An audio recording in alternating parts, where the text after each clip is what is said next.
Hello everyone, welcome to my channel Rakesh tutorial. আজ আমি একাদশ শ্রেণীর রাষ্ট্রবিজ্ঞান এমসিকিউ নিয়ে আলোচনা করব। 2014 থেকে 2020 সাল পর্যন্ত যে সমস্ত এমসিকিউ এসেছে পরীক্ষায়, সেই সমস্ত এমসিকিউ নিয়ে আলোচনা করব। এর আগের ভিডিওয় আমি একাদশ শ্রেণীর দর্শন এমসিকিউ নিয়ে আলোচনা করেছিলাম। আজকে এই ভিডিওয় আমি একাদশ শ্রেণীর রাষ্ট্রবিজ্ঞান এমসিকিউ নিয়ে আলোচনা করব। শুধু এটা ইয়ারলি কোশ্চেন নয়, এটি সাজেশনও বলতে পারো। তাহলে চলো শুরু করা যাক। তোমরা যারা একাদশ শ্রেণীর রাষ্ট্রবিজ্ঞান সাজেশন এখনও পর্যন্ত লেখোনি, তারা আমার ডেসক্রিপশন বক্সে লিঙ্ক দেওয়া আছে, দেখে নাও। আর সেগুলি খাতায় এখন থেকে লিখে প্র্যাকটিস করতে শুরু করো। ভিডিওটি শেষ পর্যন্ত দেখো। যদি ভালো লাগে অতি অবশ্যই লাইক করো। যদি কোনো প্রবলেম থাকে কমেন্ট করে জানাও যে কোথায় প্রবলেম হচ্ছে। আর বন্ধুদের মধ্যে প্রচুর পরিমাণে শেয়ার করো। আর যদি চ্যানেলে নতুন হও তাহলে তোমাদের কাছে একটি ছোট্ট অনুরোধ, সবাই সাবস্ক্রাইব করো। প্রথমে আমি 2014 সাল নিয়ে আলোচনা করব। দেখো, ফার্স্ট কোশ্চেন, রাষ্ট্রবিজ্ঞান একটি ড্যাশ শাস্ত্র, গতিশীল শাস্ত্র। 2, রাষ্ট্রবিজ্ঞানের শুরু ও শেষ রাষ্ট্রকে নিয়ে এ কথা বলেছেন গার্নার। 3, অ্যারিস্টটল একজন ড্যাশ দার্শনিক গ্রিক। 4, এ গ্রামার অফ পলিটিক্স গ্রন্থটির লেখক ল্যাস্কি। ন্যাশন শব্দটি এসেছে ল্যাটিন শব্দ ন্যাসিও থেকে। আত্মনিয়ন্ত্রণের অধিকার একটি দুমুখ তরোয়াল, বলেছেন লর্ড কার্জন। 7, বাংলাদেশ বাঙালিরা একটি ড্যাশ জাতি, রাজনৈতিক সচেতনতা একটি জাতির প্রধান উপাদান। 9, বিদেশিদের রাজনৈতিক অধিকার থাকে না, ভারতে পূর্ণ নাগরিকত্ব অর্জন করা যায় 18 বছর বয়সে। মার্কিন যুক্তরাষ্ট্রে রাষ্ট্রপতি শাসিত সরকার আছে। বর্তমানে ভারতের অঙ্গরাজ্যের সংখ্যা 29। সম্মিলিত জাতিপুঞ্জের মানবাধিকার সংক্রান্ত বিশ্বজনীন ঘোষণাপত্র গৃহীত হয় 1948 সালে। ভারতীয় সংবিধানের মৌলিক কর্তব্যে সংযোজিত হয় 42তম সংবিধান সংশোধনের দ্বারা।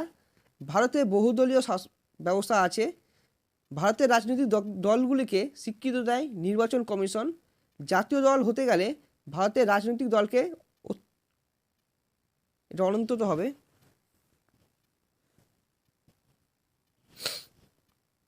চারটি রাজ্যের স্বীকৃতি পেতে হবে।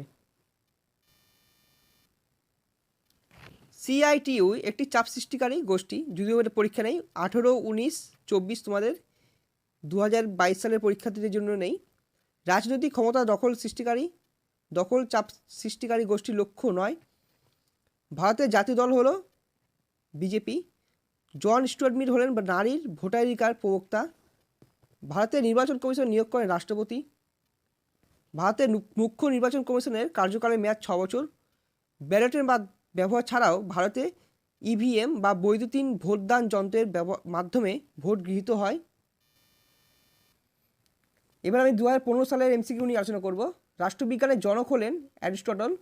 রাষ্ট্রবিজ্ঞান একটি প্রগতিশীল বিজ্ঞান, বলেছেন লর্ড ব্রাইস। পাবলিক অপিনিয়ন গ্রন্থটির লেখক লিপম্যান। রাষ্ট্রবিজ্ঞান সামাজিক বিজ্ঞানের শাখা। ভারতে বসবাসকারী একজন ইংরেজ হলেন বিদেশি। ভারতে আছে এক নাগরিকত্ব। ভারতের সংবিধান গৃহীত হয়েছিল 26শে ডিসেম্বর 1949। ভারতীয় সংবিধানের রূপকার হলেন ডক্টর বি.আর. আম্বেদকর। ভারতের গণপরিষদের খসড়া কমিটির সভাপতি ছিলেন ডক্টর বি.আর. আম্বেদকর। ভারতীয় সংবিধানের প্রস্তাবনায় ধর্মনিরপেক্ষ শব্দটি যুক্ত হয়েছিল 42তম সংবিধান সংশোধনে। এককেন্দ্রিক সরকার আছে যুক্তরাজ্যে। সংসদীয় ব্যবস্থায় মন্ত্রিসভার দায়িত্বশীল থাকে আইনসভার কাছে। ভারতের নাগরিকগণের জন্য 6টি মৌলিক অধিকার স্বীকৃত আছে। মানবাধিকার ক্ষুণ্ণ হলে রক্ষা করে মানবাধিকার কমিশন। দল ব্যবস্থা অপরিহার্য গণতন্ত্রে। সর্বপ্রথম দলপ্রথার উদ্ভব ঘটে ইংল্যান্ডে। এআইডিএমকে একটি আঞ্চলিক দল। ভারতের জাতীয় কংগ্রেস, সিপিএম, বিজেপি, এআইএডিএমকে, এই চারটির মধ্যে হচ্ছে এআইএডিএমকে এটা হচ্ছে আঞ্চলিক দল, বা তিনটি জাতীয় কংগ্রেস, সিপিএম আর বিজেপি হচ্ছে জাতীয় দল। নেক্সট, ভারতীয় সংসদে বর্তমানে বিরোধী দলটি হলো কংগ্রেস। ডিএমকে একটি ভাষাভিত্তিক দল। ফরওয়ার্ড ব্লক গঠন করেন সুভাষচন্দ্র বসু। ভারতের অবাধ ও সুষ্ঠু নির্বাচনের দায়িত্ব নির্বাচন কমিশনের উপর ন্যস্ত। মূল সংবিধানে ভারতীয় নাগরিকদের ভোটদানের বয়স ছিল 21 বছর। ভারতে নারীর ভোটাধিকার স্বীকৃত হয় 1952 খ্রিস্টাব্দে। মুখ্য নির্বাচন কমিশনারকে তার কর্ম থেকে অপসারিত করতে পারেন রাষ্ট্রপতি। এরপর আমি 2016 নিয়ে আলোচনা করব। দেখো ফার্স্ট কোশ্চেনে 2014 সালে এসেছিলো, কোশ্চেন নাম্বার 5 দেখে নেবে। 2, এক জাতি এক রাষ্ট্র এর স্লোগানই হলো আত্মনিয়ন্ত্রণের অধিকার প্রতিষ্ঠার মৌলিক নীতি। জাতীয়তাবাদের রাজপথ ধরেই আন্তর্জাতিকতায় পৌঁছানো যায় বলেছেন জিমান। রবীন্দ্রনাথ ঠাকুর সমর্থন করেছিলেন আন্তর্জাতিকতাবাদকে। আইনের অনুশাসনকে স্বাধীনতা রক্ষা কবচ বলেন ডাইসি। সিসেরো যে ধরনের সাম্যের প্রবক্তা ছিলেন তা হলো স্বাভাবিক সাম্য। বর্তমানে প্রত্যক্ষ গণতন্ত্র বিদ্যমান সুইজারল্যান্ডে। একনায়কতন্ত্রের ভিত্তি রচনা করেন হেগেল। বিদেশিরা রাজনৈতিক অধিকারটি উপভোগ করে না। অনুমোদন সিদ্ধ নাগরিক মার্কিন যুক্তরাষ্ট্রের রাষ্ট্রপতি হতে পারে না। আইন বিভাগ ও শাসন বিভাগের সঙ্গে ঘনিষ্ঠ সম্পর্কের অস্তিত্ব দেখা যায় সংসদ শাসিত ব্যবস্থায়। ভারতের জম্মু ও কাশ্মীর অঙ্গরাজ্যের পৃথক সংবিধান আছে। ভারতীয় সংবিধানের যে অংশে মৌলিক অধিকার সম্পর্কে আলোচনা করা হয় সেটি হলো 3য়। ভারতীয় সংবিধানে নির্দেশমূলক নীতিসমূহ গৃহীত হয়েছে আয়ারল্যান্ড সংবিধানকে অনুসরণ করে। ভারতের রাজনৈতিক দলগুলিকে শ্রেণী বিভাজনের মাপকাঠি নির্ধারণ করে দেয় নির্বাচন কমিশন। একটি চাপ সৃষ্টিকারী গোষ্ঠীর উদাহরণ Indian national trade union Congress. এটা পরীক্ষা নেই যদি তোমাদের। ভারতে দলত্যাগ নিরোধক আইন পাস হয় 1985 সালে। ভারতে আছে বহুদলীয় ব্যবস্থা। ভারতে আঞ্চলিক দল সরকার গঠন করে প্রথম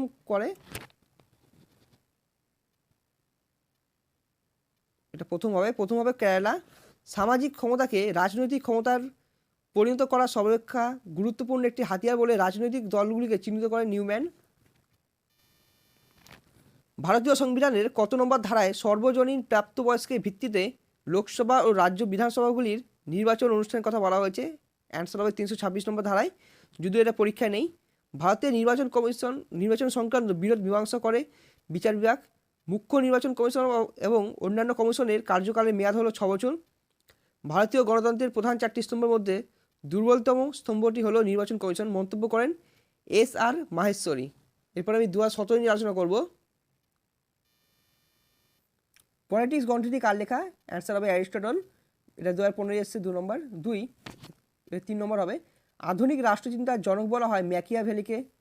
প্যারিসে 1948 সালে আন্তর্জাতিক রাষ্ট্রবিজ্ঞান সম্মেলন অনুষ্ঠিত হয়েছিল। আন্তর্জাতিক আইনের উৎস হলো সন্ধি। এ থিওরি অফ জাস্টিস লিখেছেন জন রলস। গণতন্ত্র সম্বন্ধে প্রথম ধারণা সৃষ্টি হয় প্রাচীন গ্রিসে।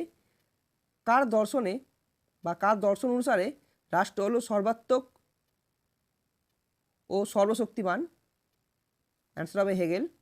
একটি রাষ্ট্রের স্থায়ী বাসিন্দা হলো নাগরিক। ভারতীয় নাগরিকতা সম্পর্কে আলোচনা করা হয়েছে ভারতের সংবিধানের 5 থেকে 11 নম্বর ধারায়।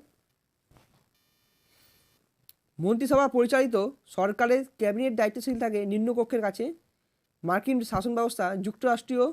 ভারতের সংবিধানে উল্লিখিত ভারতীয় নাগরিকদের মৌলিক কর্তব্যের সংখ্যা হলো 11টি। আইনের দৃষ্টিতে সমতা এবং আইন কর্তৃক সমভাবে সংরক্ষিত হওয়ার অধিকার সম্পর্কে ভারতের সংবিধানের যে ধারায় আলোচনা করা হয়েছিল তা হলো 14 নম্বর। ভারতের জাতীয় দল হিসেবে চিহ্নিত বিজেপি। 16 তোমার পরীক্ষা নেই।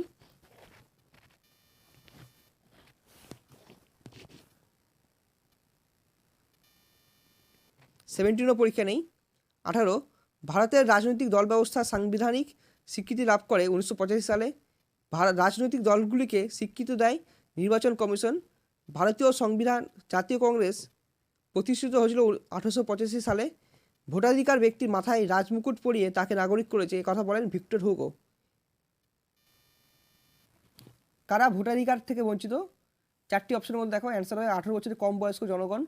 বিধানসভা লোকসভা নির্বাচনে প্রার্থীদের বয়স কমপক্ষে 25 বছর হওয়া উচিত।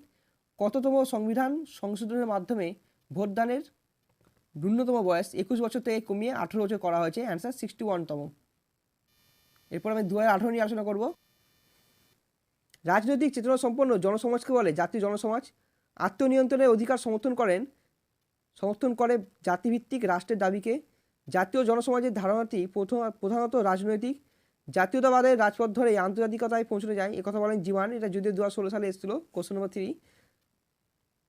5, স্বাধীনতার অন্যতম একটি রক্ষাকবচ হলো স্বাধীন ও নিরপেক্ষ বিচারালয়। কার মতানুসারে অর্থনৈতিক সাম্য হলো একটি গুরুত্বপূর্ণ অধিকার? Answer Laski. গণতন্ত্রের সাফল্যের জন্য সর্বজনীন শিক্ষার ওপর গুরুত্ব আরোপ করেন জন স্টুয়ার্ট মিল। সমাজতান্ত্রিক দেশে একনায়কতন্ত্রের রূপটি হলো শ্রেণীগত একনায়কতন্ত্রে। জন্মসূত্রে অর্জন করা হলো নাগরিকত্ব অর্জনের স্বাভাবিক পদ্ধতি। 10, তোমাদের পরীক্ষা নেই। কার মতে এককেন্দ্রিক শাসন ব্যবস্থা হলো একটি কেন্দ্রীয় সংস্থা কর্তৃক চরম আইনগত ক্ষমতার স্বাভাবিক ব্যবহার? অ্যান্সার হবে ডাইসি। রাষ্ট্রপতি শাসিত শাসন ব্যবস্থায় রাষ্ট্রপ্রধান পদচ্যুত হতে পারেন বিচার বা ইমপিচমেন্ট পদ্ধতি দ্বারা। 61 নম্বর। ভারতের সংবিধানে শিক্ষার অধিকার হলো মৌলিক অধিকার। ভারতীয় সংবিধানে নির্দেশমূলক নীতিসমূহ গৃহীত হয়েছে আয়ারল্যান্ডের সংবিধানকে অনুসরণ করে। 15, 16 এগুলো ইয়ারলি কোশ্চেন। 17, পাঞ্জাবের অকালি দল হলো আঞ্চলিক দল। এর 18 থেকে 22 পর্যন্ত পুরো ইয়ারলি কোশ্চেন আছে। 23 নম্বর কোশ্চেন দেখো, আঞ্চলিক নির্বাচন কমিশনদের নিয়োগ করেন রাষ্ট্রপতি। Last question 2018। ভারতে অবাধ ও সুষ্ঠু নির্বাচনের দায়িত্ব নির্বাচন কমিশনের উপর ন্যস্ত। এবার আমি 2019 নিয়ে আলোচনা করব।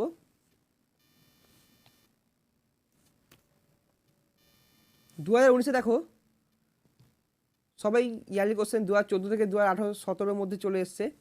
শুধু যেগুলো আসেনি সেগুলো বলছি। ফার্স্ট কোশ্চেন দেখো, ড্যাশ একটি আঞ্চলিক দল। দেখো বিজেপি, AITMC, CPIM, আম আদমি পার্টি। আম আদমি পার্টি হচ্ছে একটি আঞ্চলিক দল। ভারতের রাজনৈতিক দল সাংবিধানিক স্বীকৃতি পায় 1985 সালে। 21-22 ইয়ারলি কোশ্চেন। 2015 সালে এসছে এটা 22 নম্বর কোশ্চেন, আর এটা 2015 সালে 23 নম্বর কোশ্চেন দেখে নেবে। মুখ্য নির্বাচন কমিশনারকে তার কর্ম থেকে অপসারিত করতে পারেন আইনসভার সদস্য ও রাষ্ট্রপতি। 2017 এটা কোশ্চেন নম্বর 23 দেখে নেবে এখান থেকে। এরপরে লাস্ট 2020 নিয়ে আলোচনা করব। দেখো 2020-তে ম্যাক্সিমামই ইয়ারলি কোশ্চেন এসছে, শুধু যেটা আসেনি 9 আর 10। ভারতের গণপরিষদের সভাপতি ছিলেন ডক্টর রাজেন্দ্র প্রসাদ। ভারতের সংবিধান হলো অংশত পরিবর্তনীয়, অংশত দুষ্পরিবর্তনীয়। এরপর দেখো সবকটা ইয়ারলি কোশ্চেন আছে। 2021-এ কোনো পরীক্ষা হয়নি, তাই 2021-এর কোশ্চেন আমি করিনি। আর তোমাদের নেক্সট ভিডিও বলবে তোমাদের কি করব। এরপর আমি MCQ যদি হয়ে গেছে, যদি SCQ বলো তাহলে আমরা SCQ করতে পারি। আর সঙ্গে কি আলোচনা, কোন সাবজেক্টে আলোচনা করলে ভালো হয়, সুবিধা হয় তোমাদের, কোথায় কী প্রবলেম হচ্ছে তোমরা কমেন্ট করে জানাবে।